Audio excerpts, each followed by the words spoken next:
Seu programa já de volta, falando sobre educação hoje aqui. E olha, o Brasil tem 12 milhões e 900 mil pessoas analfabetas, segundo o relatório de 2012 da Pesquisa Nacional por Amostra de Domicílios, que é organizada pelo IBGE com base em dados de 2011. De acordo com a pesquisa, o número de pessoas com mais de 15 anos que não consegue sequer escrever um bilhete diminui só 1,1% em relação a 2009.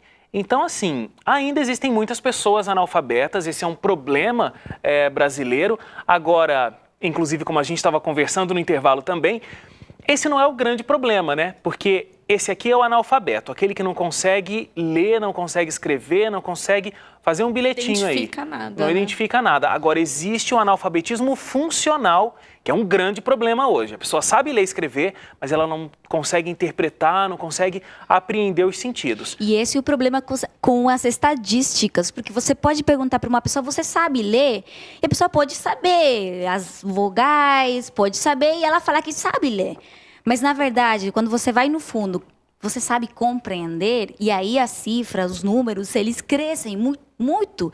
Porque o problema hoje, eu posso falar da América do Sul, tem países que têm maiores dificuldades, porcentagens maiores, tem outros que têm um ensino público muito bom, é gratuito, o pessoal pode estudar e ser alfabetizado muito fácil, não precisa de dinheiro para isso. Mas, mesmo assim, o pessoal perde o interesse, faz o básico e depois o que é obrigatório, depois para, não faz mais, não estuda mais, nem termina o ensino médio. E aí que estão os analfabetos funcionais. Sabe ler, mas na hora da verdade não entende o que está lendo. Não consegue compreender. No Brasil não é diferente, né? E daí que vem os nossos baixos resultados nas grandes provas, no PISA, que é uma avaliação internacional, essa questão funcional.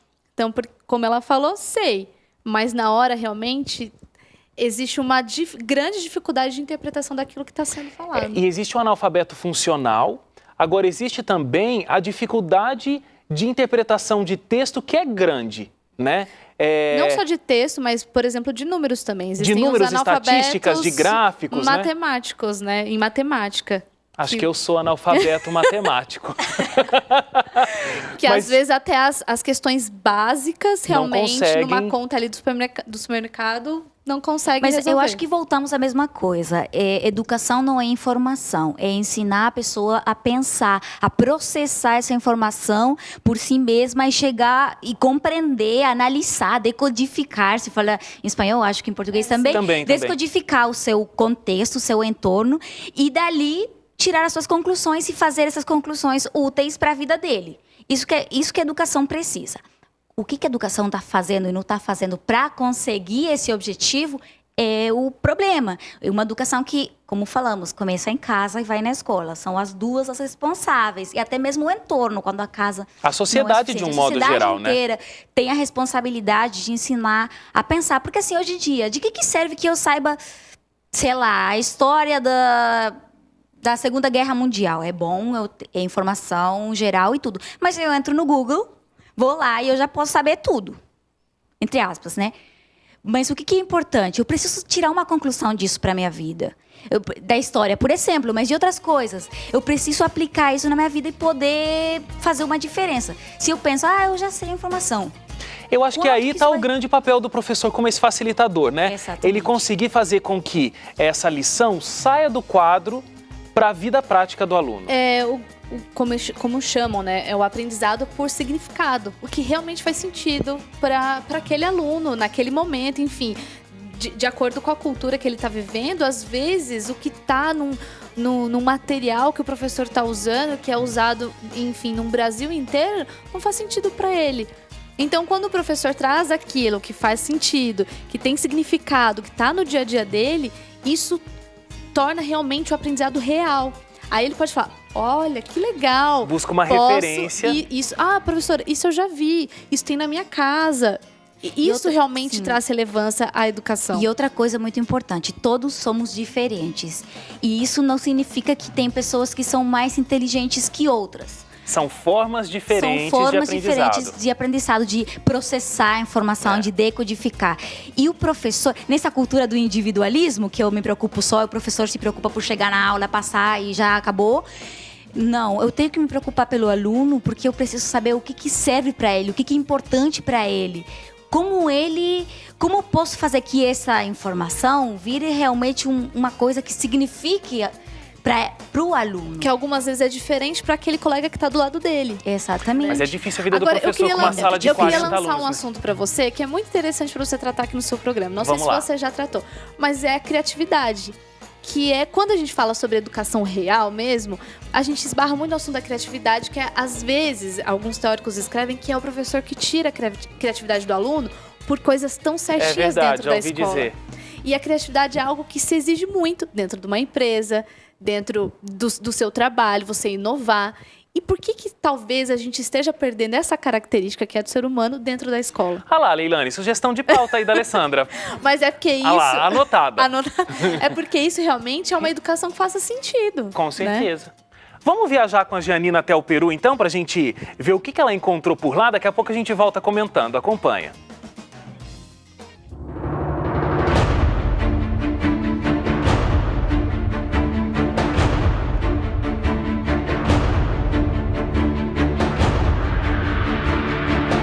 Nace un nuevo amanecer en las costas del lago Titicaca.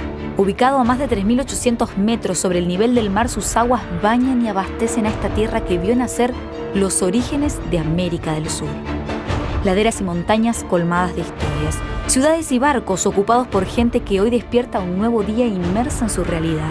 Sus desafíos, sus sueños. Personas que a través de la educación aprendieron que la vida no es solo sobre subsistencia, sino sobre principios que nortean nuestra existencia, nuestro desarrollo integral y el conocimiento de un ser superior, amigo y compañero indispensable en el camino hacia la verdadera felicidad.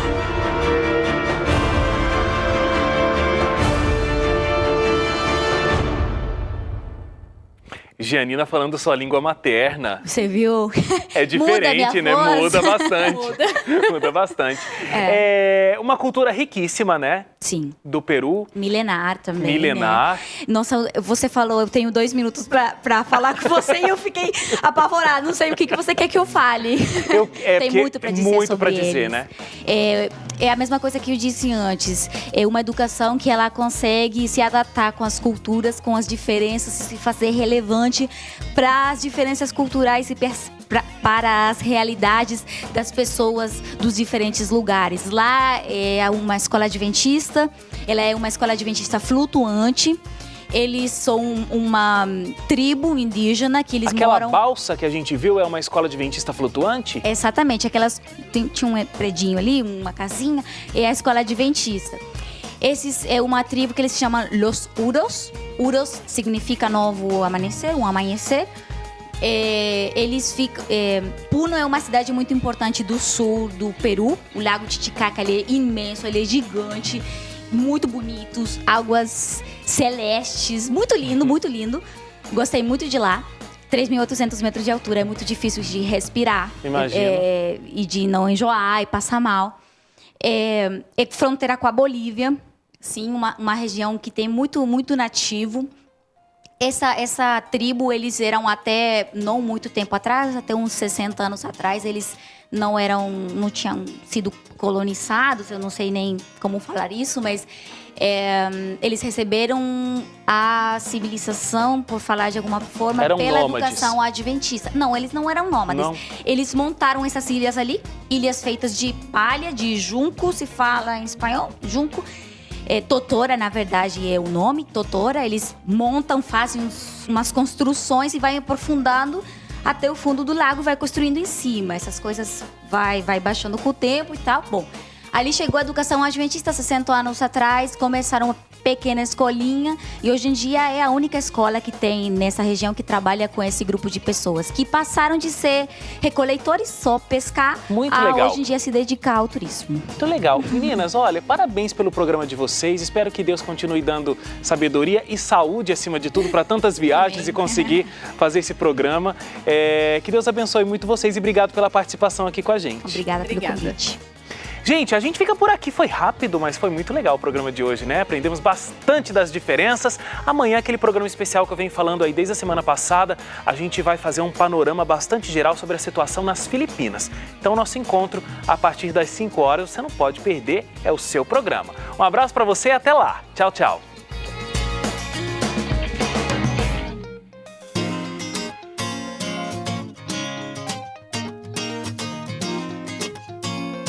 Thank you.